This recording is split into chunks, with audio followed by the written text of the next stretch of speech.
Hey everyone, Todd with Aquatic Life. Today's episode is the interview with Georgie Bull from a few weeks ago. She was a great guest. Unfortunately, our Zoom recording cut out after the first half hour, but it will still give you a taste for what the interview was like. We think you'll really enjoy it. If you do, head on over to our podcast page and listen to the full episode there. So without further ado, let's listen to Georgie Bull.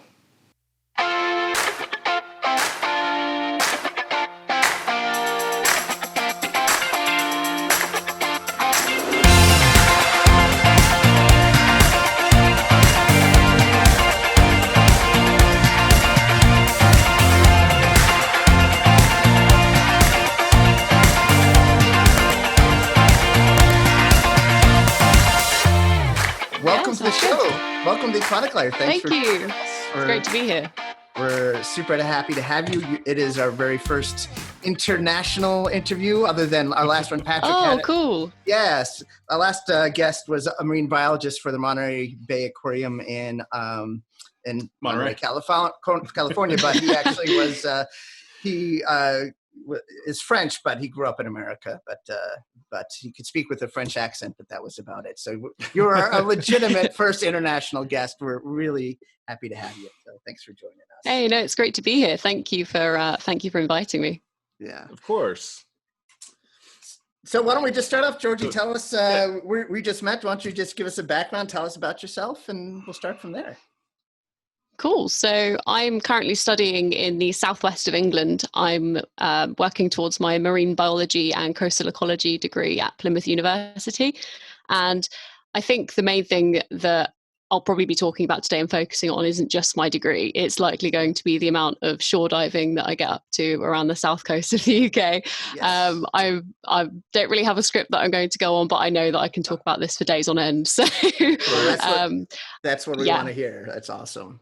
That's probably the main focus of kind of who I am and what I do. I've got some recreational qualifications from a range of different agencies, and I trained with the university to do the HSE Pro Scuba, which is a commercial qualification that you have to have in the UK to work legally while Health diving. And safety, right? Yeah, exactly.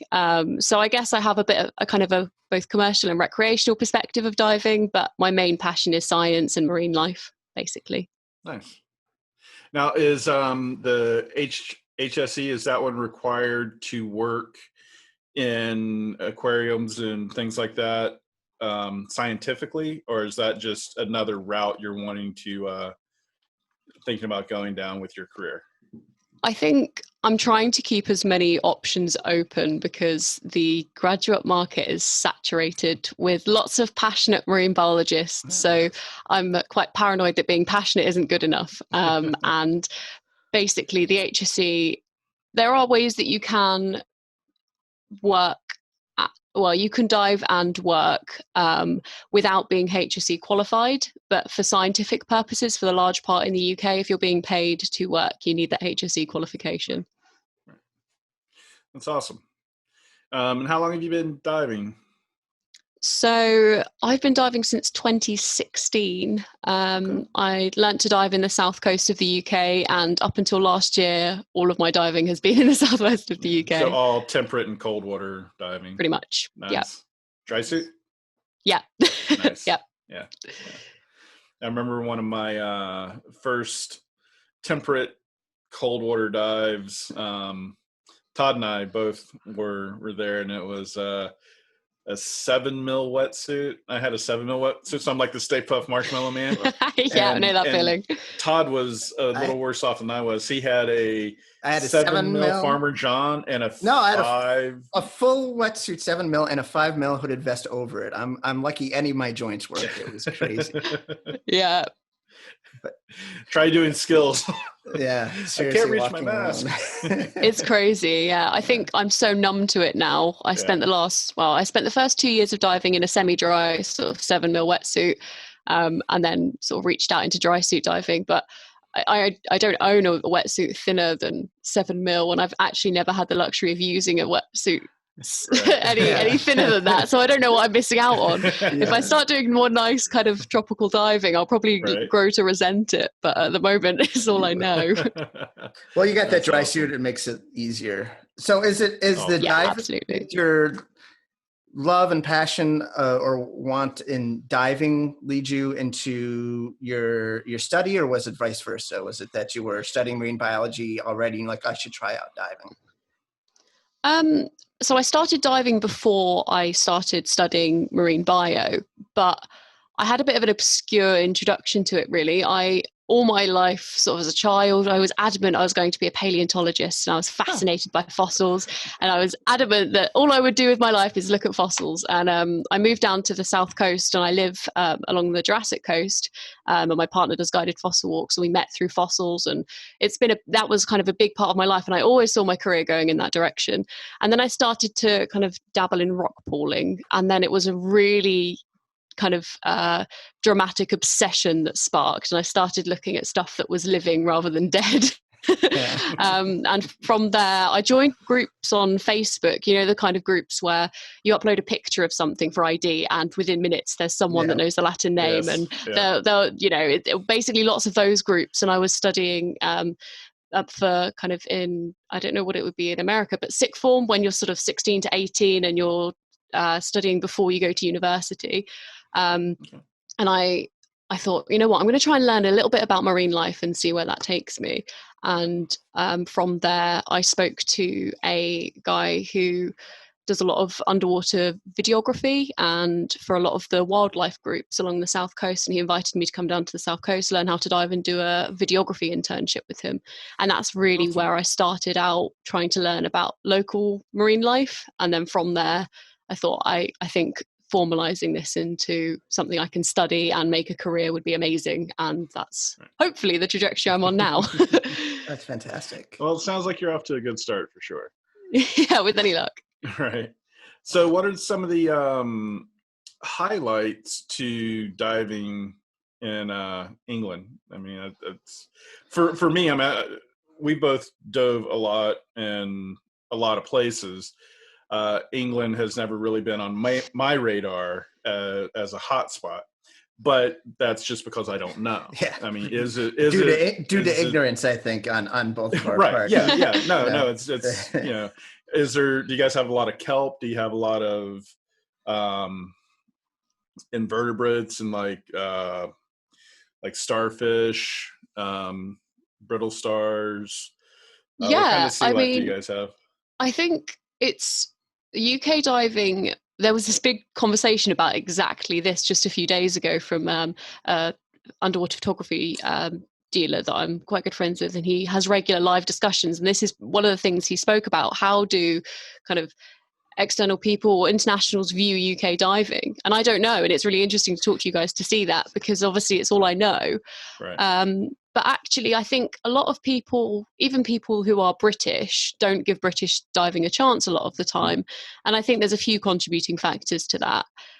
One, it's cold. Right. Two, the visibility can be terrible. And from that, people get this idea that it's kind of, you have to be big and tough, and there's this kind of idea and a bit of a culture in some areas. It's not what all of UK diving is about, where people think they have to be big and tough and want to brave into a horrible experience. But when you overcome that and you kind of get into a habit and explore local sites, there are lots of sites that are very accessible, and there's lots of diverse marine life and marine habitats. We have, I mean, a lot of this is very South Coast centric, what I'm saying, because I don't have much experience of diving up north near Scotland and places like that.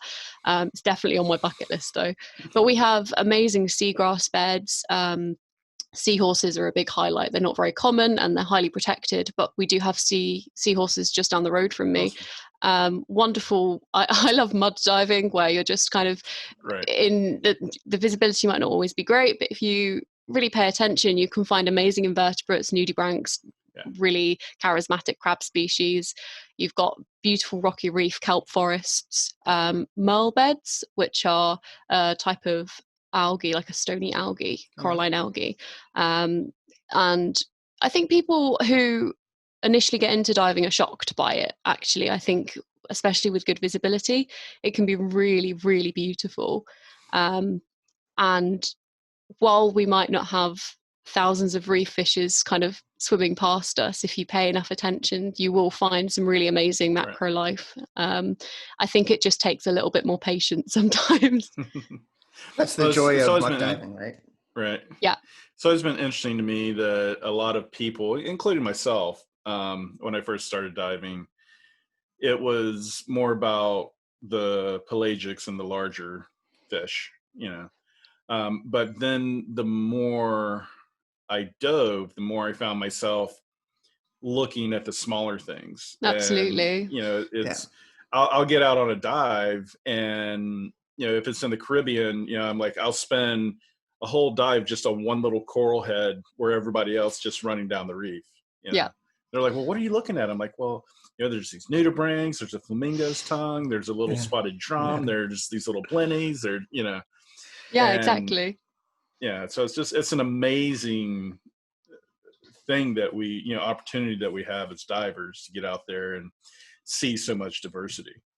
Yeah, and Absolutely. having said that, I think the one thing that I always associate diving in England and large animals for is, I think I don't know if it's basking sharks or Basking sharks. Yeah, so I think that's a big basking sharks.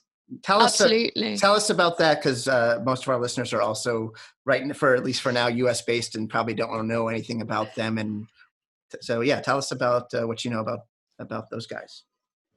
Yeah, so most of the kind of charismatic megafauna, as they're called, that we have in the UK, and the dives that you're able to do are largely seal based. We have both grey and common seals, and in terms of megafauna, those are the ones that you'll typically dive with.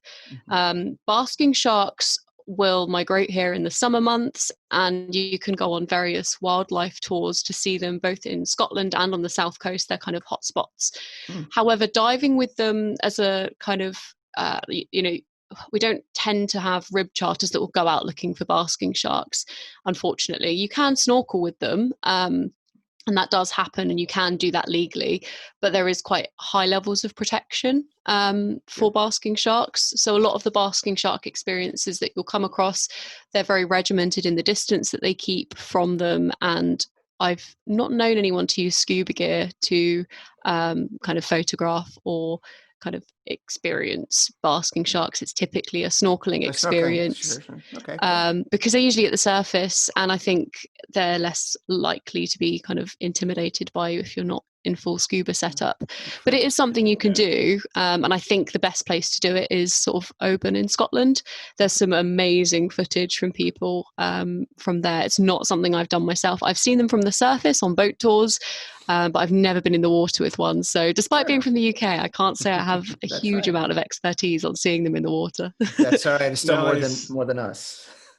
Now I see you got a saltwater tank, freshwater tank behind you. Oh, these are my axolotls in the background. I've had them for about 6 years, and they're my babies. Yeah, you'll probably see them pop up to the surface every now and again, but that's awesome. they're all right, can't really see them, but very cool. That's awesome. Yeah, they're very cool. They're really cool. They're very charismatic. But yeah, you can see Jaws there. Awesome. What year are you in with your studies? I've just finished my second year undergrad. So coronavirus depending, maybe taking a year out to do a placement to try and get some experience, or maybe going into third year. It's looking like the placement option is becoming feasible though, which is good. But I've just finished. On where you'd like to go for your placement? At the moment, because of the obvious restrictions, it's likely that I'll be doing an internal one within the university, helping out a lecturer with some video analysis of deep sea species and then some snazzy statistic work. So, yeah, snazzy and statistics don't usually go together in most conversations. I was about to say, I liked how you worked that in there. You can dress it up, right? Yeah, you have to make it sound fun somehow. Yeah, exactly. Although diving, I think just mentioning diving as part of your job is snazzes things up quite a bit. Yeah, I definitely. I mean, it's strange because whenever I speak to people about the diving and the fact that I do marine biology, I think there's this association that marine biologists are always divers, and a lot of the time marine Right. biologists are people sat looking at spreadsheets, losing their mind over coding Yes. because they're like stats won't work, or when you've got those data points on the screen, you're not necessarily associating it with what they're being collected from or where they've been collected from. They could Right. be data from anywhere. So while diving is obviously intrinsically linked to marine biology, I think it's something I wasn't really aware of how kind of not unimportant, but how the two don't Disassociated. necessarily have to be together all of the time. Right. And a lot of the time they're not. Right. Yeah. Well, I think it's similar in photography when I'm talking to people doing workshops or something. I tell them, I'm like, well, I don't spend most of my time out in the field actually shooting. Yeah. I spend most of my time behind a desk trying to either find clients, research where I'm going, and doing all the work for the little bit of payoff. Yeah. Yeah. So it's very similar, I would imagine, with marine biology. You're diving 5% of the time, and 95% of the time you're in the lab, Yeah. or studying data points, or Yeah. Or you could just exactly. not be a diver at all, but still spend your entire Right. time Yeah. researching, writing papers, stuff like that. So yeah, exactly. but lucky for you, you get to do both, and you have diving Yeah, as this is and it. you have diving as a passion, which is the main reason why you're here too. So Yes, exactly. So let's go back. I didn't mean to take you off topic for a little bit, or go back to your diving, down on the south coast of England there, and some of the amazing things that you get to see. You had mentioned that you had started working with another person on videography. So tell us more about what you got to do and what you learned from a videography perspective. Yeah, so I mean, Tom at Hydromotion Media, he's on Facebook and Instagram. He's a fab guy, and he does a lot of work for the Cornwall Wildlife Trust. And he basically introduced me to the fundamentals of using a camera and kind of the idea of storyboarding and having an idea of what you want to get and why you want to get it, and then the editing afterwards. And I think that really gave me a passion for just documenting what I see, whether it was for the purpose of just showing my family and going, oh my God, look at this is amazing, or for a more defined purpose, whether it's for a conservation organization or now more for science. As time's gone on, I've kind of branched away from videography, and it's largely photography that I do. In all honesty, it's partly because the post-processing is just a big commitment for videography. Yes. And being a student, I don't always have the time for it.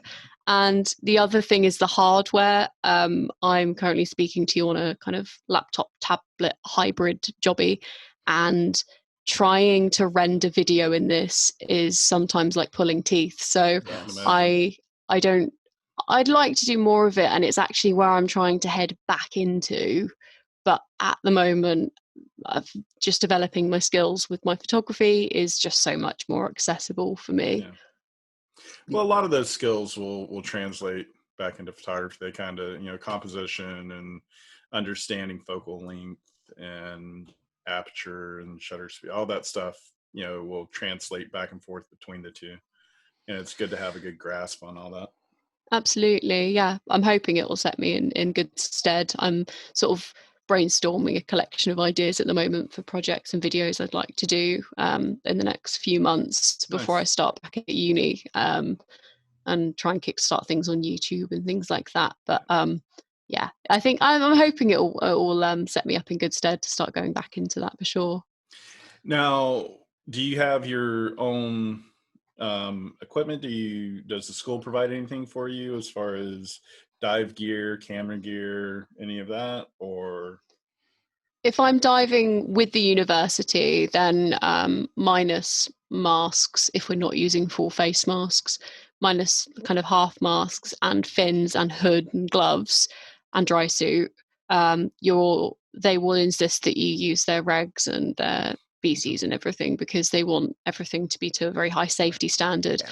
And it means that if they give you the equipment, there's just less is likely to go wrong equipment wise. And it also standardizes everything, which is important when you're working in a team. Yeah. But for my own recreational diving that I do outside of the kind of commercial / scientific work that I've done with the uni, that's all been with my own gear. And I mostly just dive I do entirely dive single cylinder kind of shallow stuff, but I really want to change that. But money is an issue at the moment. So where I could have bought a twin set and gone into more technical diving, instead I bought a camera. I have no regrets about that. But it's just left less scope for that side of development. Yeah, sometimes it's hard decisions, you gotta decide which is more important for you. I think you made the right choice, though. You can get tech diving will be waiting for you whenever you need to. So in the meantime, it's great to be able to have a setup to start documenting everything you see. So absolutely. What did you pick up, by the way? What new camera did you pick up? What's your current setup? Yeah. Well, so I exclusively use compact cameras. I learned on a Canon G16 with some video lights, LED video lights, I believe. I can't remember the exact model, but I used those with Tom. He lent me those while I was doing my internship in 2016. And then after that, I was still living up in Cambridge and studying. So I took a little bit of a hiatus from diving, and I didn't have my own kit. And since 2018, that's when I've ended up really hammering the diving hard. And I bought a Canon G9X Mark II. Nice. I've got one Inon S2000 strobe and a couple of Inon macro and wide angle lenses. Before I bought all of that, I just took a lot of my stills with video light, which I know is a cardinal sin, but I couldn't afford any of the other kind of stuff. So I started off just trying to kind of understand like composition and things like that with a video light, and then progressed into having the strobe and the lenses. And it makes such a difference. It's intimidating, but it's so much more rewarding now I have that stuff. So DSLR one day, but or mirrorless, but all the compacts I've used have been Canon so far. Nice. And your Inon lenses, those are wet mount lenses that slide over your housing? Yeah. Nice. Yeah, I can't remember the exact models of them because they're always an obscure code that I try and remember and then don't. Right. But yes, I'm really happy with them. It's only in the last year I've started using the lenses just because of money, and I'm absolutely loving it. They do make a big difference for sure. And you said you're using one Inon strobe or two Inon strobes? Just one, yeah. Nice. I would like to get I've been eyeing up the backscatter snoot for a while, but I think my student loan would hate me. So I keep looking at it, and I'll go onto the website, and I know the guy. I've got him on Facebook, who is the supplier or distributor for Nauticam and the backscatter stuff in the UK. And I think, it's so good, but not yet. Yeah, right. And in the meantime, just get like some spare bit of neoprene and put it over the strobe. Make exactly. Make a homemade snoot. Yeah. But again, I have the same thing. I don't have an official snoot either, but I keep looking on eBay to see if someone will sell theirs, and maybe one day it'll pop up. Otherwise, I'll spring for one as well. I just stick to DIY snoots. Yeah. They work good enough for me. I mean, I don't. Like that, I just don't. I haven't spent enough time doing macro, and especially to the degree that I want to have a snoot to actually make the investment in it. So. Yeah, that makes sense. I think with what the diving I do, particularly in the winter, because I dive all year round, and I'd never get out the water, or never say, now's the season to dive. If the conditions are good, I go in, even if it's freezing. And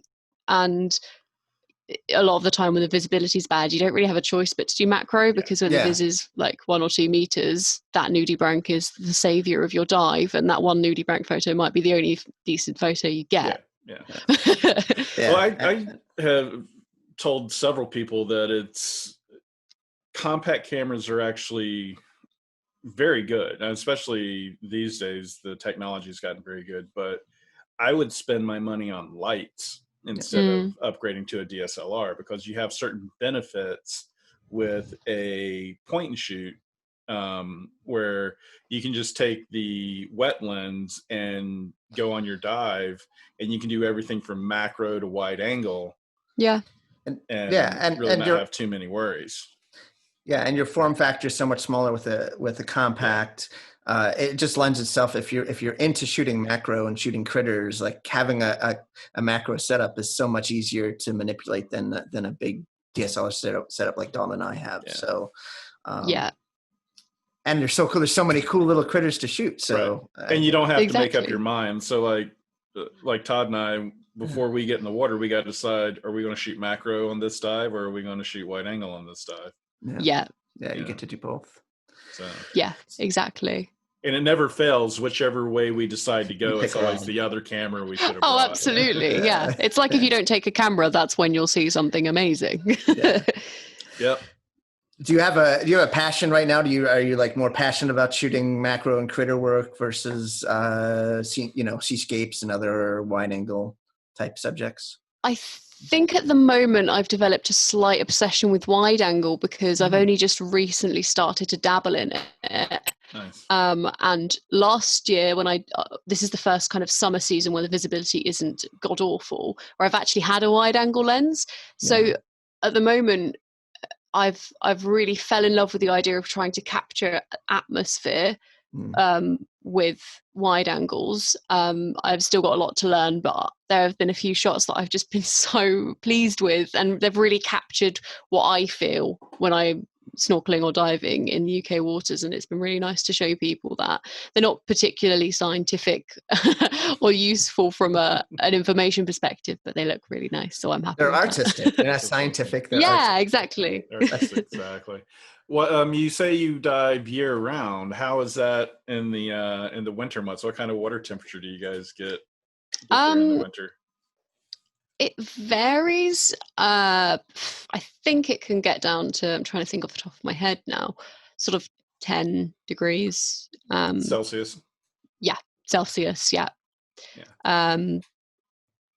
And often the water, well, despite the fact that it's got a higher latent heat capacity, so it still sucks all the heat out of you anyway, it's still superficially the water temperature is warmer than the air temperature. It could be sort of minus degrees and then the water's 10 degrees. It doesn't feel particularly toasty as a result, I must confess, but yeah. And what's the visibility's better in the winter than the summer? It can be.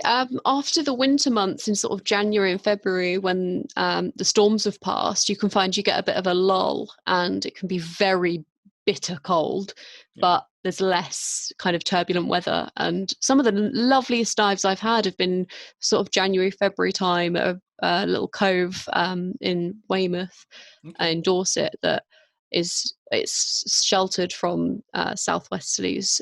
So it's really, really good when the weather has blown out every other dive site. You can usually rely on Newton's Cove to be fabulous. And I've had some just stunning dives where it's been bitter cold, but we've had, I think my standards of good viz may be slightly different to yours, but we've had sort of 6 or 7 meters, and that's not bad. Lush. So that's been some of those, and I've seen amazing things on those dives. It's basically a little sandy cove, and that's the site I do mostly in the winter. And there's a species of bobtail squid called Sepiola atlantica. If you stalk my Instagram, you'll see I have a slight obsession with them. And you can see them pretty much every dive without fail on a night dive. Oh, that's awesome. And they are so cute. They're like angry strawberries, my dive buddy calls them, and I find that hilarious. Well, that's it. If you liked what you saw, please head over to our podcast and download the full episode. I think you'll like it. Georgie was a great guest. Really appreciate it. Stay tuned for our next episode coming soon. See you guys.